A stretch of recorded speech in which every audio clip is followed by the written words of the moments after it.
할렐루야. 사랑하는 대강의 가족 여러분, 오늘 하루도 하나님의 말씀과 동행하는 삶이 되길 소망합니다. 오늘 함께 나눌 하나님의 말씀은 로마서 12장 7절 말씀입니다. 혹 섬기는 일이면 섬기는 일로, 혹 가르치는 자면 가르치는 일로. 아멘. 예수님께서는 자신이 이 땅에 오신 목적을 마태복음 20장 28절에서 인자가 온 것은 섬김을 받으려 함이 아니라 도리어 섬기려 하고 자기 목숨을 많은 사람의 대속물로 주려 함이니라 말씀하셨습니다. 이 땅에 오신 목적이 섬김을 받으러 오신 것이 아니라 섬기려 오셨다는 것입니다. 그리고 그 섬김의 최종 목적은 많은 사람들의 구원을 위해 자신의 목숨을 내놓는 것이었습니다. 그런데 주님은 말씀만 그렇게 하신 것이 아닙니다. 주님 말씀에서 그치지 아니하시고 허리에 수건을 두르시고 제자들의 발을 손수 씻기심으로 섬김의 본을 보여주셨습니다. 주님께 이 땅에 오신 목적이 섬기기 위함이셨다면 제자의 삶을 살아가는 우리의 삶의 목적 또한 섬김이 목적이 되어야 한다는 것은 당연한 것입니다. 그래서 주님께서는 제자들의 발을 다 씻기신 후에 옷을 입으시고 앉아서 제자들에게 이렇게 말씀합니다. 내가 주와 또는 선생이 되어 너희 발을 씻었으니 너희도 서로 발을 씻어주는 것이 옳으니라. 내가 너희에게 행한 것 같이 너희도 행하게 하려 하여 본을 보였노라. 주님이 본을 보이신 이유는 우리도 그렇게 행하게 하려 하심이라고 합니다. 내가 너희의 발을 씻겼으니 너희도 서로 발을 씻어 주라는 것입니다. 그러므로 우리는 주님의 모습을 닮아가야 합니다.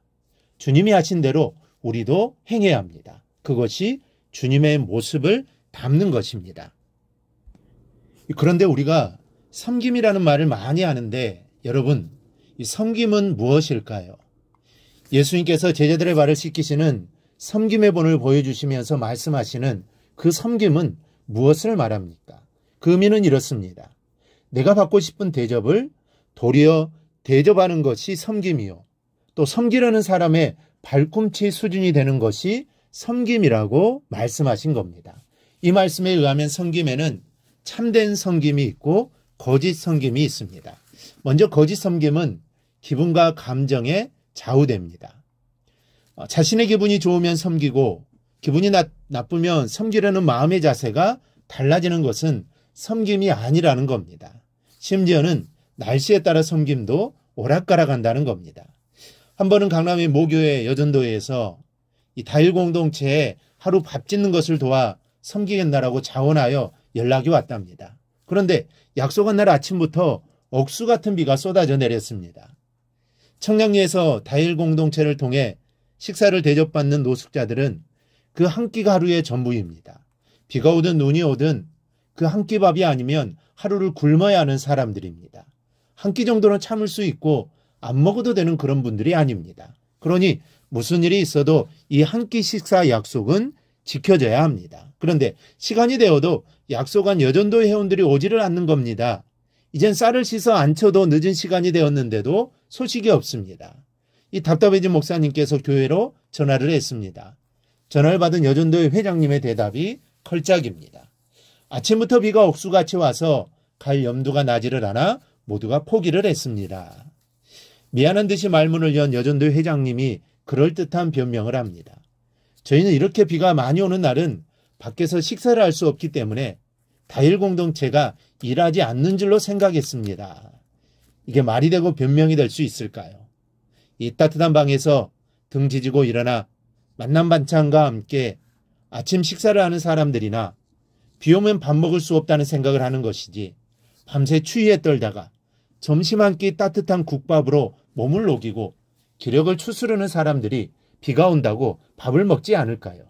날씨 정도에 해야 할 일이 하지 못할 일로 바뀌어진다면 그런 섬김의 모습은 참된 섬김이 아닙니다. 섬김은 기분과 감정에 좌우됨 없이 섬기는 것입니다. 나의 섬김은 어떤지 이 시간 점검해 보시기 바랍니다. 내 기분과 감정에 따라 섬기는지 아니면 어떠한 상황 속에서도 꾸준히 섬기는지 생각해 봐야 합니다. 그리고 변함없이 섬기고 충성하는 성도들이 되시기를 바랍니다. 둘째, 거짓 섬김은 섬겨야 할 대상을 자신이 선별합니다. 어떤 전사님께서 중고등부 아이들을 데리고 고아원을 방문했습니다. 가기 전에 섬김에 대해서 알아들을 만큼 가르침을 주었습니다. 고아원에 도착했습니다. 그런데 원아들 중 깨끗하고 비교적 예쁜 아이들은 서로 안고 있으려 하면서도 지저분하고 못난 아이들은 앉지 않으려 하더랍니다. 그 모습을 보면서 섬김은 저런 것이 아닌데 하고 생각했답니다. 이처럼 섬김은 내가 가려서 대상을 선택하는 것이 아닙니다.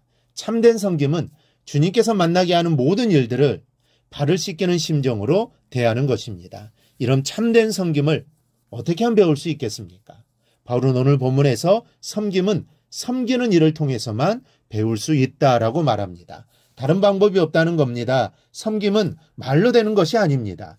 말로 섬겨라 말한다고 해서 섬김이 되는 것이 아닙니다. 섬김은 몸소 부딪혀서 손과 발을 희생할 때에만 섬김의 기쁨을 맛볼 수 있다는 것입니다. 지금 내 주변으로부터 작은 것부터 할 수 있는 것부터 남이 하기를 바라지 말고 나부터 섬김을 시작하는 참된 성도들이 되시기를 바랍니다. 섬김을 통해 참된 섬김을 배우고 섬김을 통해 하나님이 주시는 기쁨을 모두 체험할 수 있기를 바랍니다. 그리하여 교회를 든든히 세워나가는 성도들이 되시기를 주님의 이름으로 축원합니다. 오늘 묵상한 말씀을 굳게 잡고 삶으로 실천하며 살아내는 대강의 모든 성도들이 되기를 축복합니다.